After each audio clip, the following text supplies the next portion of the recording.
Buenas tardes. A nuestro grupo nos correspondió el análisis de muestra por difracción con rayos X. Integrantes somos Cristian Bolívar, Omar Tixua, Sebastián Camacho. ¿Qué es la caracterización de materiales y para qué sirve? La caracterización de materiales es una disciplina de la ciencia de los materiales que nos permite estudiar y clasificar y analizar sus propiedades físicas, mecánicas, ópticas, químicas, térmicas y magnéticas. Es decir, la caracterización de materiales sirve para obtener distintos parámetros que sirven para distintas aplicaciones. Evolución histórica. Primero se fue a pruebas de ensayo y error, después propiedades físicas que se atribuían a causas supernaturales. A partir del siglo XVI se empezaron a conocer algunas técnicas químicas, pero no fue sino hasta el siglo XIX donde se desarrollaron la química y la física lo suficiente como para crear nuevos compuestos. Los rubros: contribución médica, transporte, agricultura y armamento. Los métodos más usuales para la caracterización de materiales son técnicas de análisis químico, técnicas de análisis térmico, microscopía óptica y metalografía, espectroscopia ultravioleta, de luz visible e infrarroja, espectrometría de masa, cromatografía de gases y líquidos, microscopía de escaneo y transmisión de electrones, espectrometría de resonancia magnética y nuclear, espectrometría de emisión, absorción óptica, difracción de rayos X y espectrometría de fluorescencia, espectrometría de Auger y de fotoelectrones, rayos X. Ahora vamos a hablar un poco de la historia de los rayos X. Los rayos X se descubrieron en 1895 por el físico alemán Röntgen y recibieron ese nombre porque se desconocía su naturaleza en ese momento. En 1912 se estableció de manera precisa la naturaleza de los rayos X. En ese año también se descubrió la difracción de los rayos X en cristales. Y ese descubrimiento probó la naturaleza de los rayos X y proporcionó un nuevo método para investigar la estructura de la materia simultánea. Los rayos X son radiación electromagnética de la misma naturaleza que la luz, pero con una longitud de onda mucho más corta. La unidad de medida es la región de los rayos X, es el astro, que es igual a 10 por 10 a la menos 10 metros. Y los rayos usados en difracción tienen una longitud de rango entre 0.5 y 2.5 astron, o sea, es demasiado corta. Mientras que la longitud de onda de la luz visible está en el orden de los 6000 astron. El espectro continuo. Los rayos X se producen cuando una partícula cargada eléctricamente con suficiente energía cinética es frenada rápidamente. Los electrones son partículas utilizadas habitualmente y la radiación se obtiene en un dispositivo conocido como tubo de rayos X. Los rayos X emitidos, conocido como tubo de rayos X, los rayos X emitidos consisten en una mezcla diferente de longitudes de onda y variación de intensidad con una longitud de onda. Depende del voltaje del tubo. A continuación voy a mostrar la figura. Un enfoque aquí. Ya. Muestra el tipo de curvas obtenidas. La intensidad es 0 hasta cierta longitud de onda, llamada longitud de onda límite. Aumenta rápidamente hasta un máximo y entonces decrece sin un límite abrupto. Se denomina radiación continua o blanca, pues está formada igual que ocurre con la luz blanca por muchas longitudes de onda. La estructura cristalina. Adoptan una distribución regular de átomos o iones en el espacio. Mediante traslación reproduce todo el cristal, se define como celda unidad. La posición de un átomo dentro de una celda unidad se describe normalmente usando coordenadas fraccionarias. Las tipo P se denominan primitivas y tienen puntos de red en los vértices de la celda. Tipos de red. Tipo I. Red centrada en el interior, esta presenta puntos de red en los vértices de la celda y en el centro de la celda. Tipo F. Red centrada en todas las caras, representa puntos de red en el centro de todas las caras, así como los vértices. Tipo C, red centrada en la base, es un tipo que se refiere al caso en el que la simetría transnacional coloca puntos de red en los centros de las caras, delimitadas por la difracción A y B como el origen. Estructura cristalina. Los puntos de red que muestran la simetría transnacional de una estructura pueden ser conectados mediante los planos de red. Cada plano pertenece a un conjunto de planos equiespaciados que contienen todos los puntos de red. Estos planos se nombran usando los índices de Miller, que son H, K, E y L, y se escriben entre paréntesis y son enteros, positivos, negativos o cero. La separación de los planos se conoce como el término del espacio de HKL. La relación entre el espacio D y los parámetros de red pueden determinarse geométricamente y dependen del sistema cristalino. Las expresiones son las que se presentan a continuación en una tabla.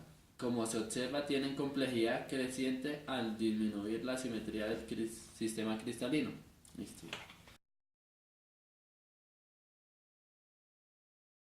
Voy a hablar de la dispersión de rayos X. La dispersión de rayos X es un fenómeno físico en el cual se manifiesta la interacción fundamental entre rayos X y la muestra a analizar, en este caso pues es un cristal.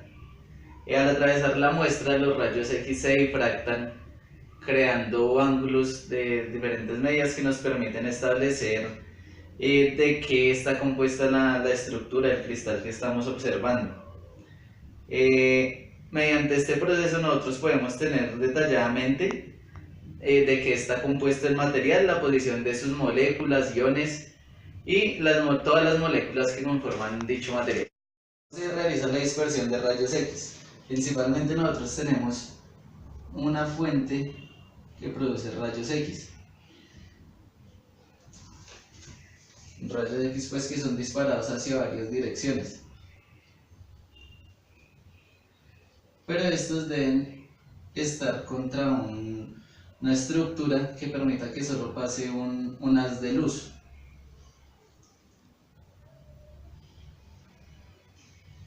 ¿Qué va a hacer esto? Esto va a hacer que el rayo X se concentre sobre el cristal. Aquí luego de esta parte tenemos el cristal que vamos a analizar. ¿Qué sucede cuando el rayo atraviesa el cristal o toca el cristal? Lo que sucede es que cuando el rayo alcanza alguna de las moléculas, de las partículas del cristal, los rayos van a dirigirse en varias posiciones, dependiendo pues del ángulo con que esté llegando el rayo al cristal. Estas posiciones se pueden encontrar aquí en un papel fotográfico. Lo que pasa es que aquí van llegando y van marcándose, formando patrones. Entonces pues es algo así, de esta manera se forma un patrón y pues ya hay patrones definidos para cada tipo de estructura. Entonces por esto es tan importante que se utilice la dispersión para analizar las muestras. Estos patrones que se forman acá son denominados patrones de la V. Debido a que pues la V fue la primera persona que comenzó a estudiar esta técnica.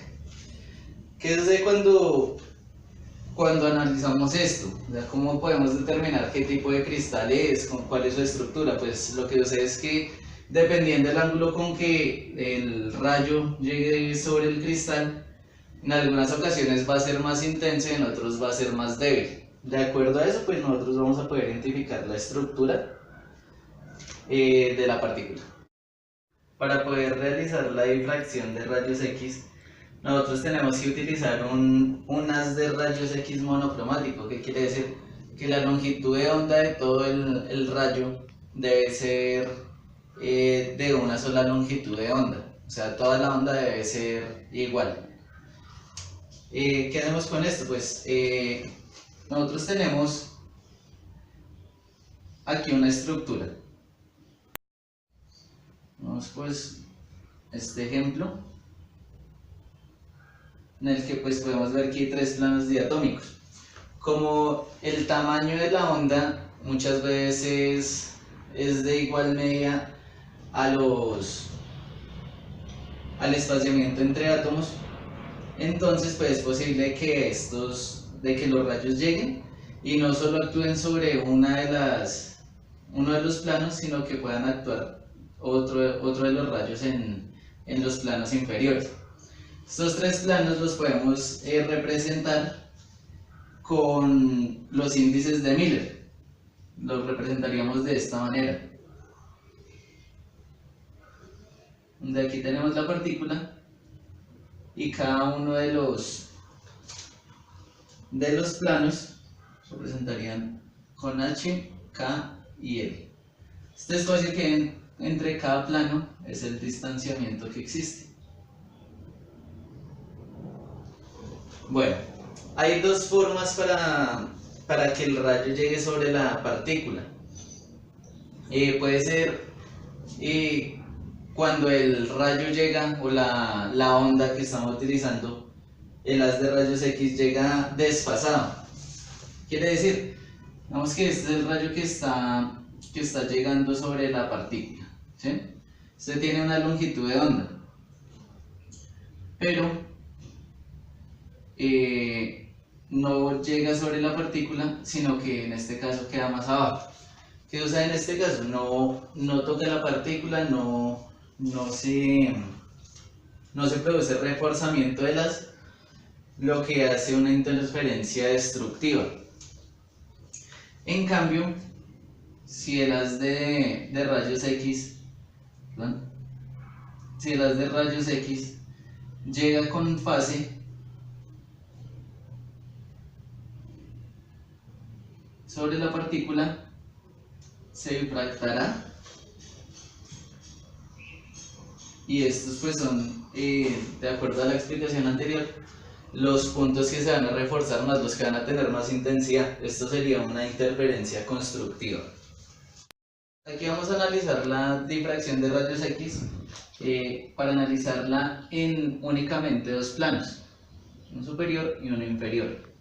Aquí está la partícula, aquí está la de abajo. Bueno, a esta le vamos a aplicar un rayo X en esta dirección, y a esta le aplicaremos el rayo X en esa misma dirección. Obviamente pues para hacer el análisis vamos a evaluar cuando el haz de luz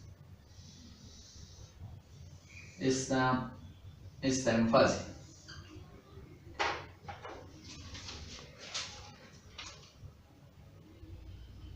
Donde está en fase.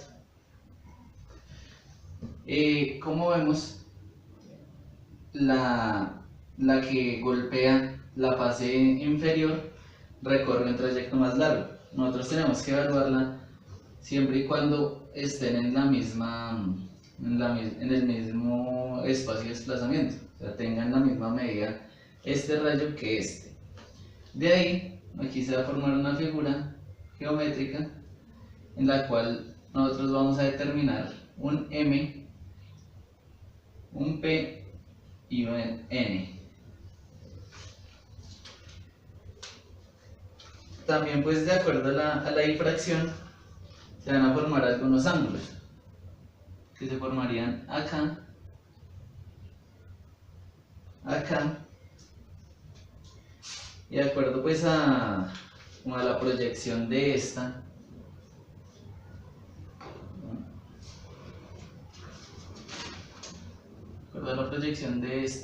se formaría otro ángulo que equivaldría a 2 veces pi. 2 veces teta, perdón.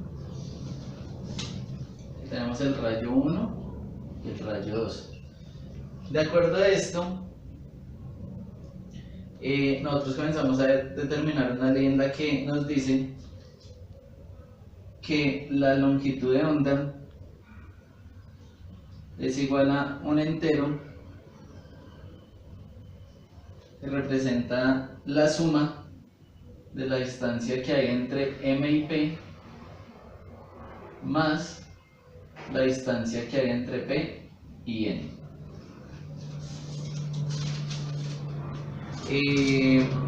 Normalmente este factor, la N, se denomina orden de difracción.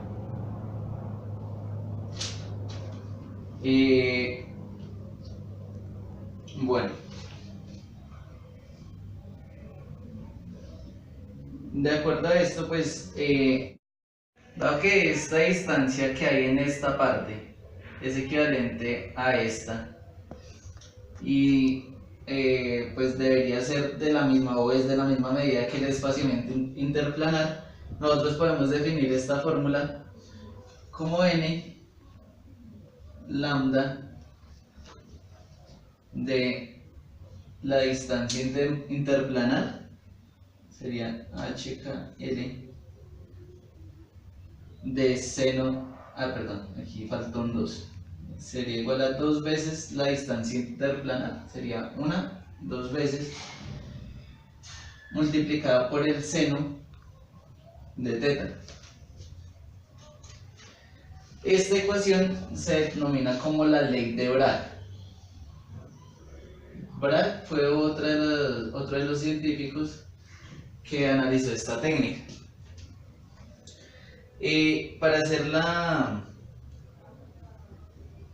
Al hacer esto, nosotros podemos verificar la relación entre las posiciones angulares de los haces difractados en función con la longitud de onda y el espaciado que nosotros tengamos pues, en el cristal que estemos analizando.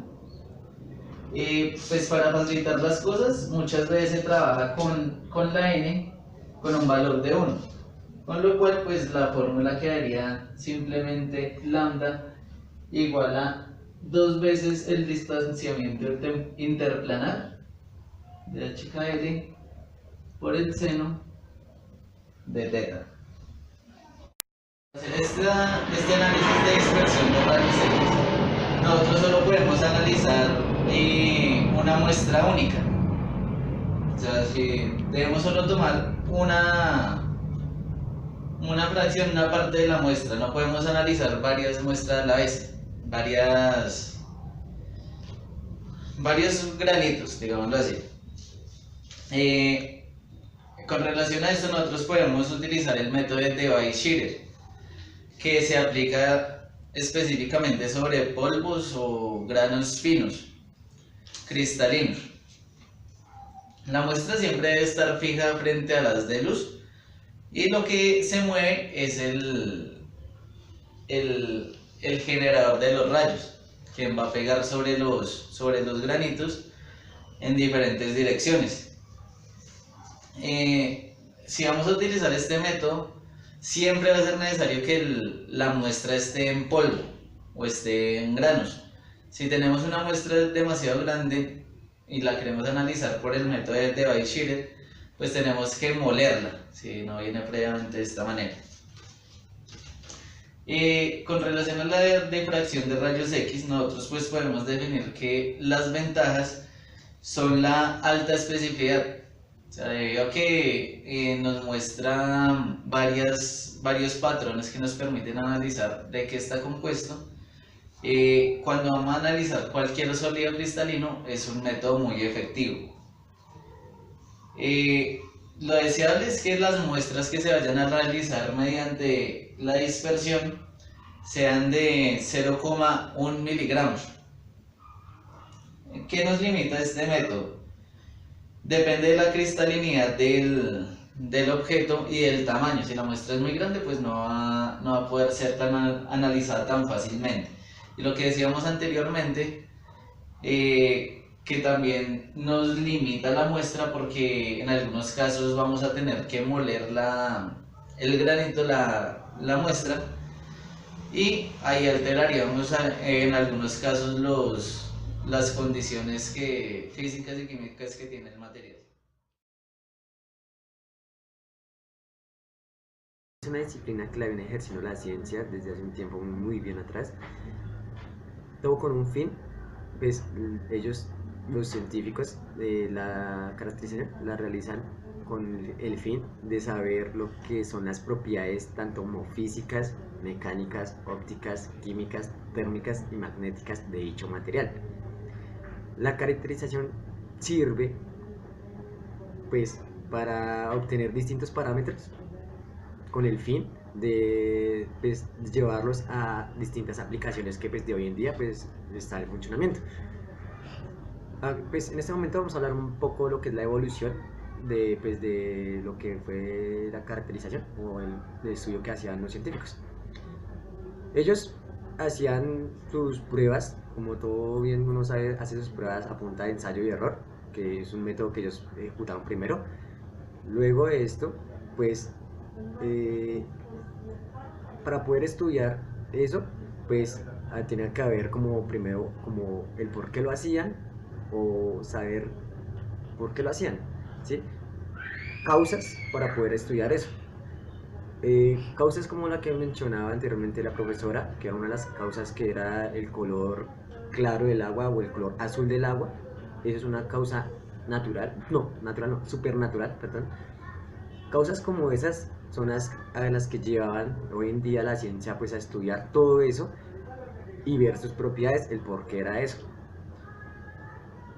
A partir del siglo XVI, pues todos los científicos empezaron pues con unas técnicas químicas a estudiar todo eso, pero todo eso se comenzó a ver más o menos como para el siglo XIX, porque pues ahí fue donde más se desarrolló todo lo que fue la química y la física, donde fue más concreto, ¿sí? Donde ya fue más sublible, más fuerte el estudio de ellos. Ya en el siglo XIX, pues ya con muchos más científicos, pues ya fue mucho más, como más fácil concretar esa idea y pues los estudios fueron mucho mejor.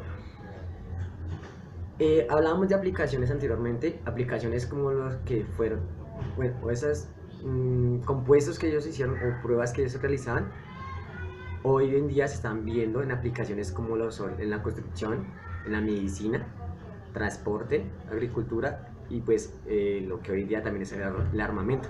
Todos los compuestos pues han venido pues ¿cómo se puede decir ahí? Como uniendo pues para traer dichos materiales o compuestos de hoy en día que ya les mencioné.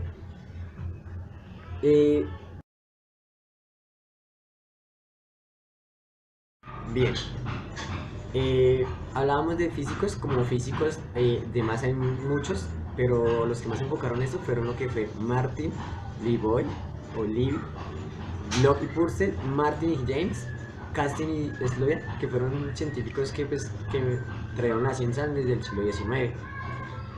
Todos esos científicos pues usaron muchos métodos de los cuales fueron como técnicas de análisis químico, técnicas también análisis térmico, métodos como la microscopia, óptica y metalografía, espectroscopia de ultravioleta, de luz visible e infrarroja. Método también como la espectrometría de masa, la cromatografía de gases y líquidos, microscopía de escaneo y transmisión de electrones, y pues la que más nos abarca el tema, que es el método de la difracción de rayos X, que es la espectrometría de fluorescencia, que es la que más nos importa ahorita, que es la difracción de rayos X.